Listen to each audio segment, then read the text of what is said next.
तुम पढ़ने वाले क्या बिटकॉइन के बारे में। तो बिटकॉइन में क्या पढ़ने वाले हैं, तो बेसिकली बिटकॉइन में जो टाइप्स ऑफ क्रिप्टो करेंसी पढ़ते हैं कि बिटकॉइन होता क्या है। तो उसमें क्या लिखा है कि मेरा बिटकॉइन है। The first cryptocurrency bitcoin as open source software was introduced in 2009। ये पॉइंट क्या कह रहा है हमें, जो हमारा बीटीसी है जिसे हम बिटकॉइन भी कहते हैं, उसको इंट्रोड्यूस कब किया गया था, इन द ईयर 2009। ठीक है, अगला पॉइंट क्या लिखा है, it allowed it directly transact with other person without involvement of third party bye maintaining trust with the use of cryptography. तो की पॉइंट क्या बोल रहा है, इट अलाउड टू, की पॉइंट हमें क्या बोल रहा है, it allowed it directly transact with other person without involvement of third party bye maintaining a trust with the use of cryptography. तो इस हिसाब से हमने जो बिटकॉइन है ये मेरा क्या है, क्रिप्टो करेंसी है। ठीक है,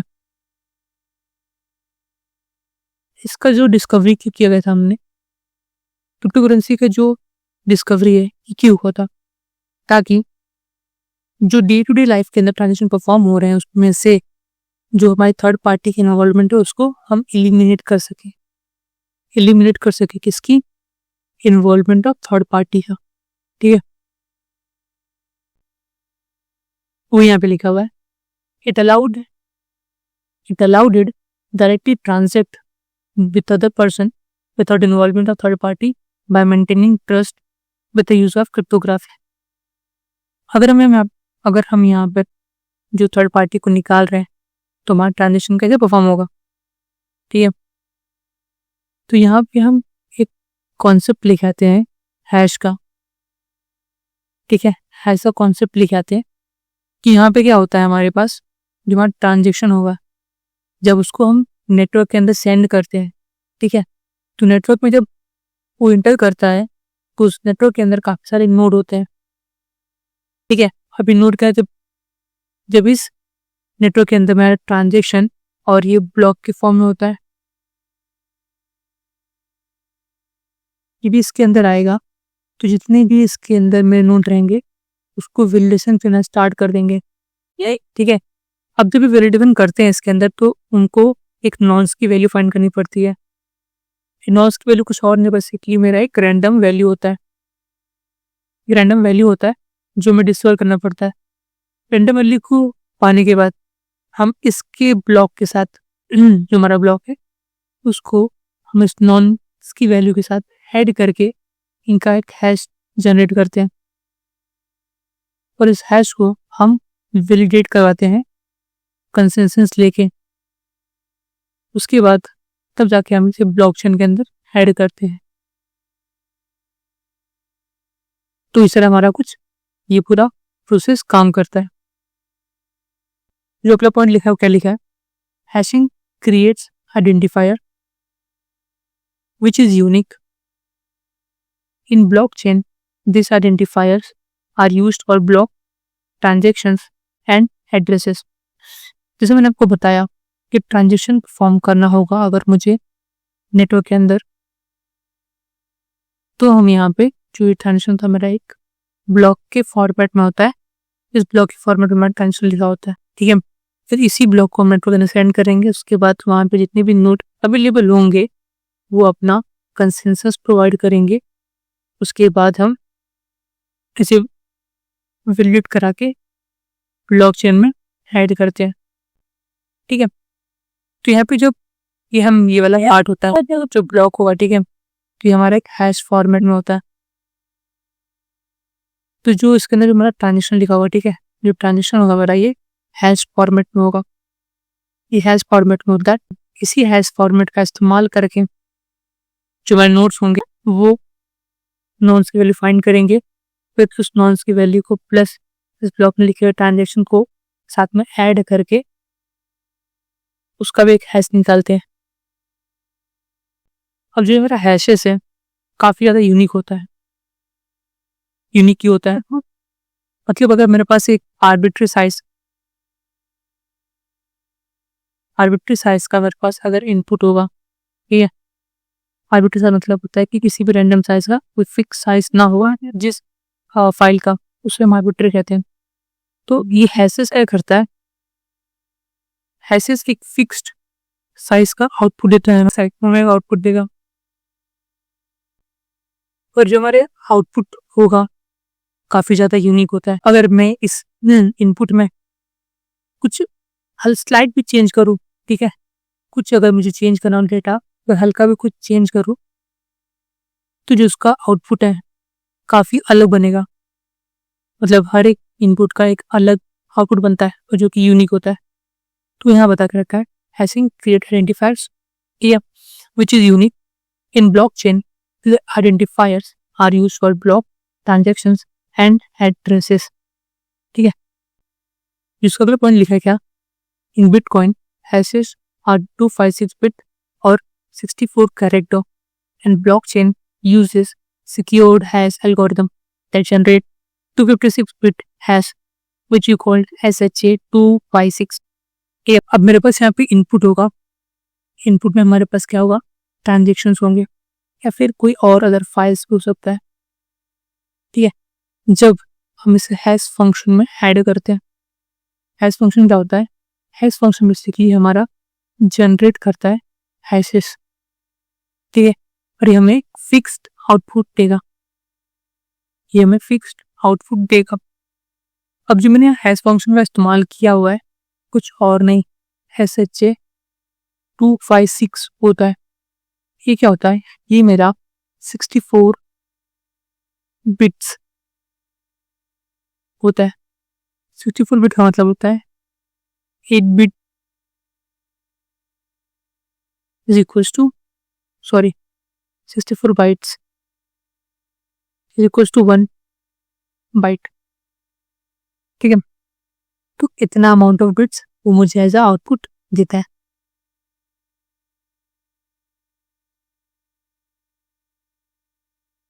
ये फिक्स आउटपुट कहाँ से मिलता है मुझे, इस एल्गोरिदम से। यूज अगले पॉइंट लिखा है क्या, this is bitcoin wallet provided for making transactions through it. This is bitcoin wallet provided for making transaction through it. अगर हमें ट्रांजेक्शन परफॉर्म करना होगा तो हमारे पास जो कॉइन्स होते हैं, क्रिप्टो कॉइन्स होते हैं, वो स्टोर होते हैं कहाँ पे, वॉलेट के अंदर। इस वॉलेट का यूज करके हम इस ट्रांजेक्शन को नेटवर्क के अंदर परफॉर्म कर सकते हैं। अगले क्या लिखा है हमारे पास, there is a fixed number of bitcoin that can always be in circulations which is fixed at 21 million। जो हमारा बिटकॉइन है एक लिमिटेड अमाउंट में ही अवेलेबल है यहाँ नेटवर्क के अंदर, लिमिटेड अमाउंट में ही है, और एक नंबर क्या है इसका, 21 मिलियन।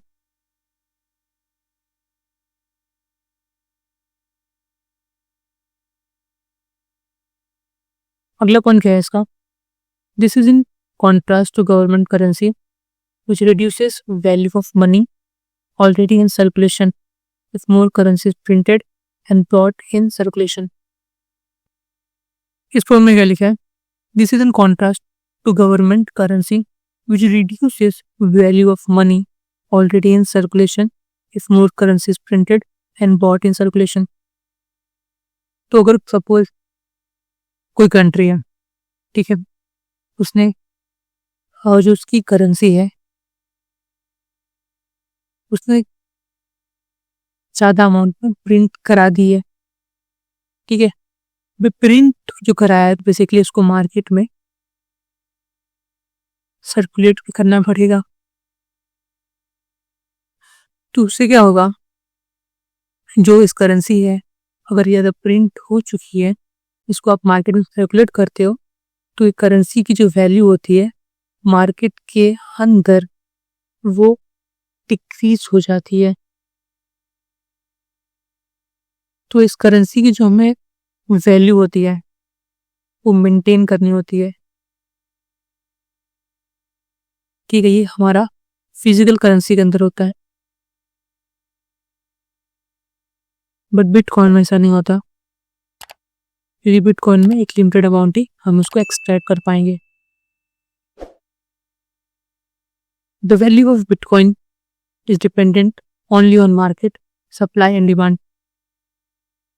जिसे हमें पता है कि बिटकॉइन एक काफ़ी हाई लेवल पे इसकी इम्पोर्टेंस है, जहाँ पे किसी भी थर्ड पार्टी की इन्वॉल्वमेंट नहीं होती है, तो इससे जो भी हमारा ट्रांजेक्शन होता है काफ़ी ज़्यादा एनोनिमस हो जाता है। तो ये काइंड ऑफ सप्लाई डिमांड के ऊपर चलता है। जब तक इसका डिमांड रहेगा तब तक जो बिटकॉइन की वैल्यू है वो इंक्रीज होती रहेगी। सो जो हमारा next types of crypto currency है वो है ऑल्ट कॉइन। देखिए ऑल्ट कॉइन क्या होता है मेरा। तो ऑल्ट कॉइन हम कहते हैं क्या, इसका जो नाम है उससे दो वर्ड से आया हुआ है। दो वर्ड कौन से हैं? पहला हमारे पास है ऑल्टरनेटिव, दूसरा हमारे पास है कॉइन। इसको हम कहते हैं ऑल्ट कॉइन। ऑल्ट कॉइन का हम ओवरव्यू ले लेते हैं कि होता क्या है ये। तो ओवरव्यू में हम वो कहते हैं कि जो बिटकॉइन नहीं होता वो हमारा ऑल्ट कॉइन होता है। ठीक है, इसके पॉइंट पढ़ते हैं कि यहाँ पे क्या लिखा हुआ है। इसमें लिखा था term alt coin is often used incorrectly and is somewhat misleading. Actually इस फंड समझने के लिए हमें इसका जो नेक्स्ट पॉइंट है वो समझना पड़ेगा। It is used to refer to all cryptocurrencies that are not bitcoin, but not all cryptocurrencies that are not bitcoin are not technically coins. Altcoins, actually referring to non-Bitcoins, are based on Bitcoin's open-sourced original platform, which changes to its underlying code and thereby creating a brand new coin, different sets of features. तो इनका मतलब क्या होता है? अभी मैंने overview देखा था क्या कि जो कॉइन हमारा बिटकॉइन नहीं होता उसे हम क्या कहते हैं? Alt coin. बट जो ऑल्ट कॉइन का शब्द है काफी मिसलीडिंग शब्द है। ठीक है, अब जरूरी नहीं है जो कॉइन मेरा बीटीसी ना हो तो ऑल्ट कॉइन ही हो सकता है वो टोकन्स भी हो। जो टोकन का कॉन्सेप्ट है हमने आगे कवर किया हुआ है, ठीक है, तो उसको वहाँ पे डिटेल में समझेंगे। हो सकता है वो टोकन भी हो। तो यहाँ पे क्या बोल रहा है, जो भी हमारा ऑल्ट कॉइन होता है, ठीक है, ये बिटकॉइन के ऊपर ही बेस होता है। मतलब इसके ब्लॉकचेन के मतलब जो ब्लॉकचेन का कॉन्सेप्ट होता है, ठीक है, इस ब्लॉकचेन के कॉन्सेप्ट के ऊपर ही हम क्रिप्टो करेंसी को क्रिएट करते हैं या उसको बनाते हैं। ठीक है, बिना ब्लॉकचेन के हम क्रिप्टो करेंसी को क्रिएट नहीं कर सकते। तो ऑल्ट कॉइन भी वही है, वही ब्लॉकचेन के ऊपर ही काम करता है।